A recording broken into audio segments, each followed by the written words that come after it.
Why is the far right so popular in Europe? I ask the question for very good reason. As many viewers will know, last weekend, the AfD party in Germany, which is neo-fascist in my opinion and far right in the opinion of others, and I don't think the difference is worth arguing about, won one of the regional elections in that country. There are 16 regions in Germany, and most of those in what was once East Germany are now swinging towards the AfD. Now, in this case, they actually won the vote for the first time ever since 1945, taking 33% of the popular vote, with the chance, therefore, that they will be the biggest party in the local parliament, although not necessarily guaranteeing them power, because it is not at all clear that other parties will actually wish to go into coalition with them. But the point is that they won, and in another of the German regions, they came very close to winning. And this is a pattern that we are seeing replicated across Europe. We know it's happening in Sweden. We know that it happened in France, and it was only by some fairly drastic action in the second round of their general election in June that the far right were prevented from winning. And we've seen it in other countries, not least in the UK. Reform is a far-right party in the sense that it is definitely beyond the Tories, and they are without doubt as right-wing as they have been in generations, and therefore we're seeing this pattern replicated all over the place. So what is the appeal of these parties? And my answer to that question is really very straightforward. It is that lots of people feel as though they have suffered badly under neoliberal governments.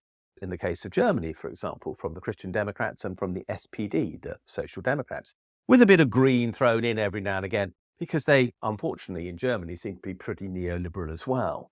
In the case of the UK, the Tories and Labour, but actually, frankly as well, most of the Liberal Democrats and quite a lot of the SNP have also been pretty neoliberal too.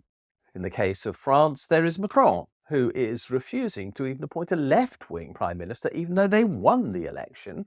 And he's certainly not appointing a right-wing one because his centre group align with the left to keep the right wing out. We have an apparent hegemony of power being maintained by these centrist neoliberal parties across Europe to exclude anyone on the left. We're also seeing that in Ireland, by the way, as well, where the two parties that spent a century opposing each other have now gone into coalition to hold out Sinn Féin, who are genuinely more left-wing than either of them are. And we're seeing that in other places as well. So we're seeing the centrist parties trying to cling on to power at all costs and maintain neoliberalism. But what people know is that neoliberalism has failed them. Working people know that there has been a decline in benefits. They have not seen an improvement in their well-being as a consequence of neoliberalism for the whole of this century at least. Most people in most countries in Europe who are working on what we might call average earnings have basically seen their pay stagnate. And they're fed up with that. They're fed up with it because what they are definitely seeing is that those with wealth and those on high earnings are having their position improve. The wealth of the wealthiest people in the UK rose substantially in the decade from 2010 to 2020, but the wealth of ordinary people didn't change at all. So there is a backlash, and the backlash is against that neoliberal system that seems to exist to wholly benefit a few in society at cost to most. Now, is it very surprising that in a democracy we see a reaction? After all, democracies are there to represent the views of the majority. The majority are losing out, and they want to find a way to express their frustration with that. Brexit was a very clear way in which that happened in the UK, at considerable cost to us all, I think, but it's happening now in general elections as well. And my point is a very simple one. The right are the only people who are really standing up against neoliberalism. In most countries, the left, and I include in this the Labour Party in the UK and the German Social Democrats, and the traditional left in France, have moved towards being decidedly neoliberal themselves. Keir Starmer is further to the right, in my opinion, than David Cameron was when he became Prime Minister. He's further to the right than Tony Blair was when he was Prime Minister, and I will call Tony Blair an arch neoliberal. So my point is very simple. The left has disappeared from the political stage in most European countries. Or, where it remains, it is very much the underdog, and it's not attracting attention because it doesn't know how to put forward ideas that will represent ordinary people. It hasn't got the support of trade unions, or it isn't shouting enough about the support for wages and working conditions and social housing and everything else that people want and feel they're being deprived of by the neoliberal system. Until it does that, until it is willing to stand up for those people and challenge the economics of neoliberalism, then the only people who are the populists, who are claiming all sorts of things that aren't true. I mean, Nigel Farage's claims about what he would do if he actually got power are complete nonsense.